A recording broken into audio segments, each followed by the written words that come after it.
Datuk Yang Dipertua, titah ke bawah duli Yang Maha Mulia Seri Paduka Baginda juga ada membangkitkan mengenai kejatuhan harga komuniti kebelakangan ini memberikan kesan kepada pekebun-pekebun kecil di seluruh negara. Apakah perkembangan Kementerian Perusahaan, Peladangan dan Komuniti dalam menerokai pasaran-pasaran baru dan bekerjasama dengan negara-negara pengeluaran lain bagi menstabilkan harga komoditi berkenaan di pasaran antarabangsa? Kerajaan perlu membantu pekerja kecil mempelbagaikan tanaman dan meneroka tanaman baru bagi mengurangkan kebergantungan terhadap pasaran komoditi terutamanya penanaman kelapa sawit. Pekebun-pekebun harus berani mencubuikan diri dalam aktiviti penanaman tanaman baru yang mampu membeli pulangan yang lebih lumayan. Selain itu, kementerian perlu membantu para pekebun agar tidak hanya bergantung kepada pemasaran produk mentah. Mereka perlu dibimbing untuk menginovasikan dengan izinnya end produk berasaskan komoditi kita. Secara tidak langsung, peluang pekerjaan baru dapat diwujudkan di samping menambah baik nilai produk tersebut.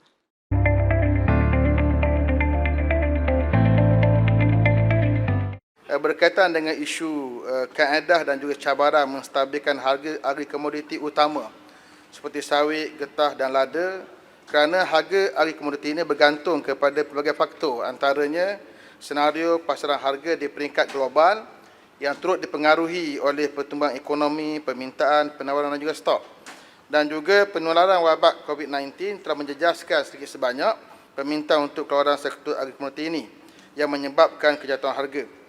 Justru langkah terkini yang dilaksanakan oleh kerajaan ialah pertamanya memberikan pengecualian duty ekspor minyak sawit mentah itu CPO, minyak isi run sawit mentah CPKO dan minyak isi run sawit diproses RBD PKO sehingga 31 Disember 2020 seperti yang diumumkan dalam Pelan Jana Semula Ekonomi Negara oleh Yang Berhormat Perdana Menteri bagi tujuan pengurusan para stok dan penstabilan harga CPO negara.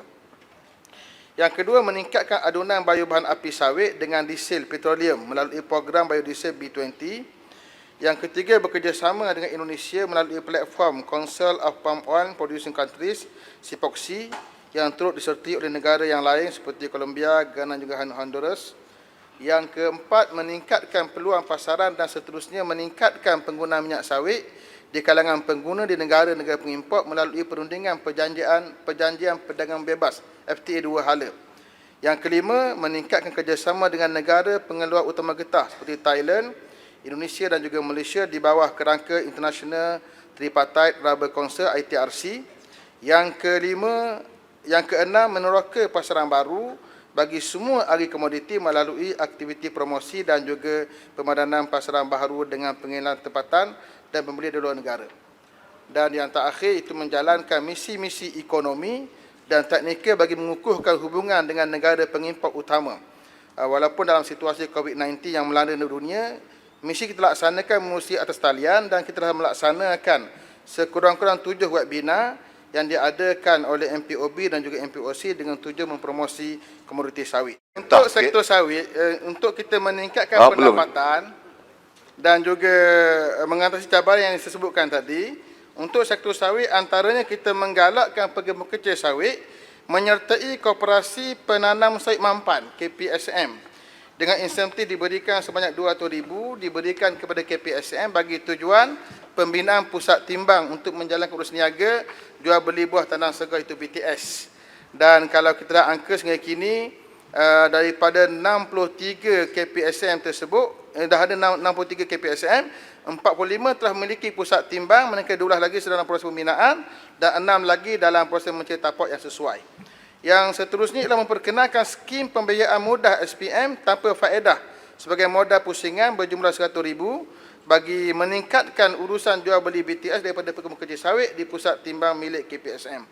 Adapun berkaitan sektor getah, kerajaan kementerian memperkenalkan aplikasi RRIM Niaga yang boleh digunakan oleh peleseng untuk merekodkan urus niaga getah bagi mempercepatkan proses permohonan insentif pengeluaran getah LPG daripada Lembaga Getah Malaysia. Dan terkini Januari 2020 nanti semua pembeli getah berlesen diwajibkan menggunakan aplikasi ini supaya semua rekod jual beli getah terus sampai ke sistem LGM, maka penoreh tak perlu lagi mengisi borang ataupun membuat tuntutan secara manual. Untuk sektor getah, seterusnya kita laksanakan pula mekanisme penetapan harga di ladang dengan menyediakan peruntukan sebanyak RM6.4 juta sebagai modal pusingan kepada koperasi untuk tujuan urus niaga getah.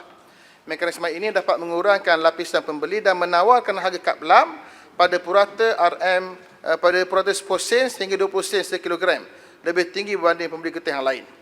Untuk sektor lada pula, Kementerian menyediakan bantuan input pertanian pekebun kecil lada di bawah pakej rangsangan ekonomi Prihatin 2020 berjumlah RM3,000 bagi 1 hektar yang diberi secara one-off melalui pemberian voucher. Ia dapat dimanfaatkan oleh 13,607 pekebun dengan peruntukan semua berjumlah RM16.11 juta Malaysia. Untuk sektor koko pula, Kementerian menggalakkan pekebun kecil koko untuk menjadi ahli koperasi kluster koko bagi membantu meningkatkan pendapatan dengan penjualan biji koko kering dan penjualan produk coklat. Yang kedua, menyediakan bantuan input pertanian dan juga peralatan pertanian di bawah PRI Prihatin tahun 2020 berjumlah RM2.69 juta Malaysia bertujuan untuk dimanfaatkan oleh 4,566 orang pekebun. Untuk sektor kenaf pula, kita menyediakan insentif penanaman kenaf sebanyak RM2,385 per hektar dan juga RM2,955 untuk benih yang tadi untuk batang kenaf. Insentif belian balik batang kenaf pula dan benih masing-masing pada kadar RM500 per tan dan juga RM15 per kilogram. Dan terkini kita tambah lagi pembelian balik ini dengan kadar RM700 lebih untuk per tan. Berarti kalau seorang penanam ataupun penanam kenaf ini untuk tempoh satu musim selama 4 bulan, mereka boleh mendapat income sekitar RM7,000 lebih untuk satu projek di kawasan 1 hektar.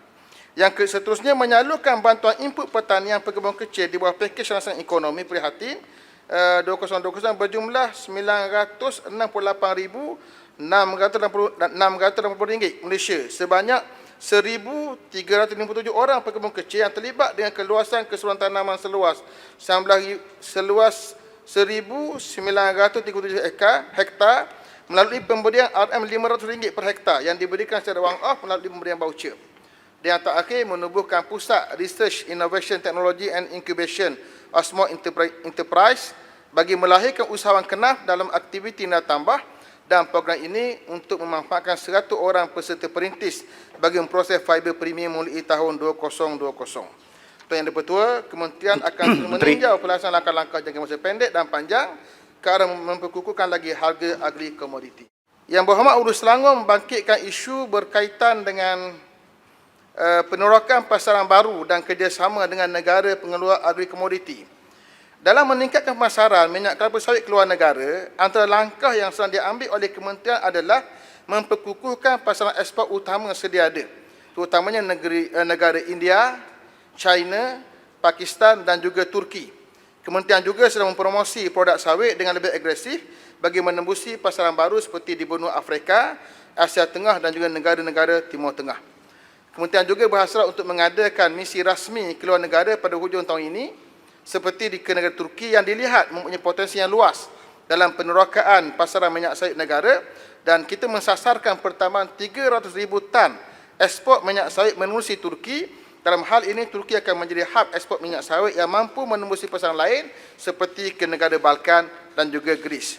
Selain itu, pengecualian 100% ruti ekspor ke atas minyak sawit mentah, minyak istiron sawit mentah dan juga minyak istiron sawit mentah diproses mulai 1 Julai hingga 31 Disember 2020 bertujuan merancangkan lagi aktiviti ekspor sawit negara dengan memberi peluang pada syarikat pengekspor minyak sawit untuk menerokai pasaran baru dalam tempoh pengejualan tersebut. Untuk makluman yang berhormat juga, antara langkah kerjasama dengan negara pengeluar agri komoditi yang lain yang kita laksanakan ialah mengetuai gabungan kerjasama bersama Indonesia menerusi CIPOXI. Kerjasama ini adalah untuk memantapkan lagi amalan persekitaran mampan, pengurusan bekalan, aktiviti promosi dan juga pembangunan pekebun kecil.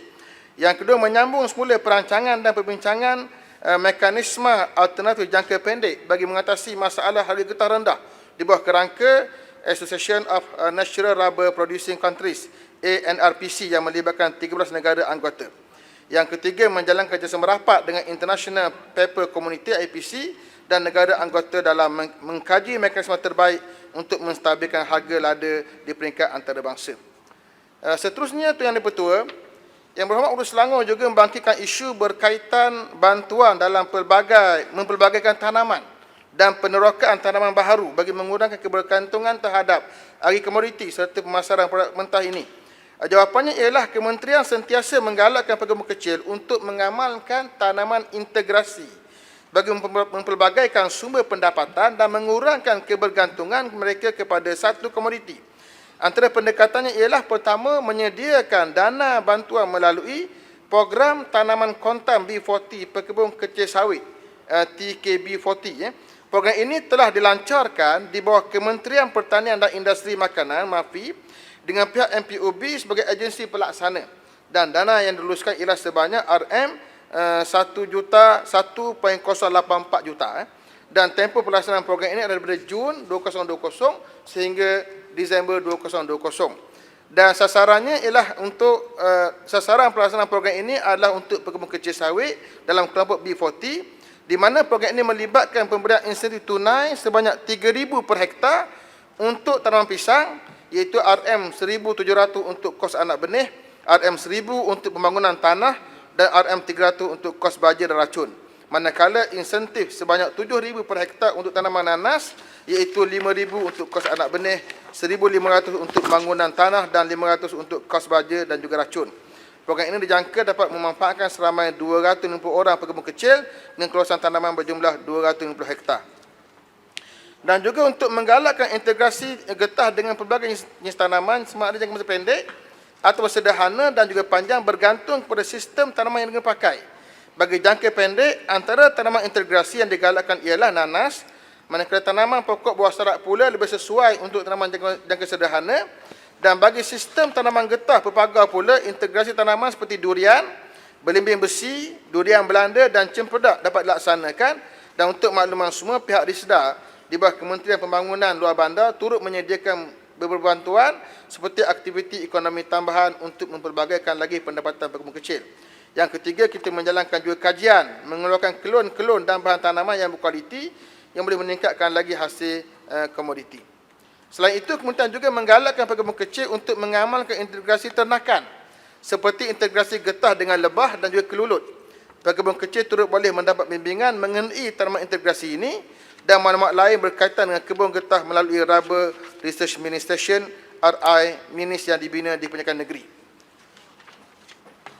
Walau bagaimanapun, menyedari akan keperluan dan kehendak pekebun kecil, kementerian sedang mengkaji cadangan untuk menstrukturkan balik TSPKS dan IPPKS untuk dikhususkan kepada golongan sasaran tertentu seperti golongan B40 saja. Tuan Dipertua, Kementerian juga memperkenalkan skim pembiayaan mudah tanaman semula pekebun kecil sawit TSPKS dan skim pembiayaan mudah input pertanian pekebun kecil sawit IPPKS bertujuan untuk membantu meringankan bebanan kewangan pekebun kecil sawit. Skim ini adalah untuk membantu pekebun kecil melaksanakan penanaman semula dengan menggunakan benih yang berkualiti untuk meningkatkan hasil tanaman. Seterusnya, Tuan Dipertua, pihak kementerian juga sentiasa komited dalam membangunkan sektor agri komoditi bagi mengurangkan kebergantungan kepada pemasaran produk mentah sahaja. Antaranya ialah memperkenalkan program usahawan produk getah dengan tujuan menyediakan kemudahan latihan dan bimbingan teori dan amali kepada usahawan dalam menghasilkan produk berkualiti di pasaran tempatan dan juga luar negara.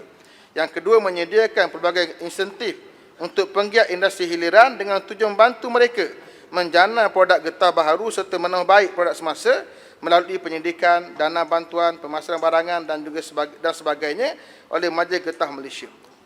Dan yang terakhir, melaksanakan program pembangunan usahawan lada yang memberi tumpuan kepada peningkatan produktiviti dan kecekapan serta inovasi dalam membangunkan produk lada bernilai tambah tinggi.